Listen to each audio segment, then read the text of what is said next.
What's going on, everyone? Got a 2015 Freightliner Cascadia with the sleeper.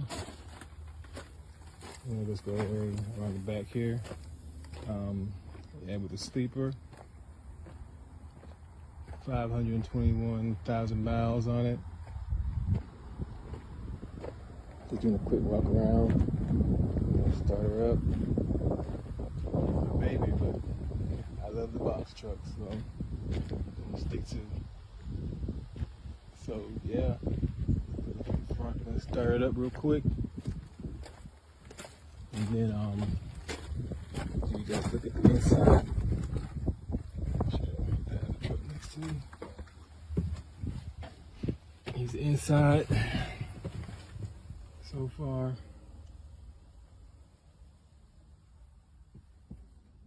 Got everything works. No lights come on.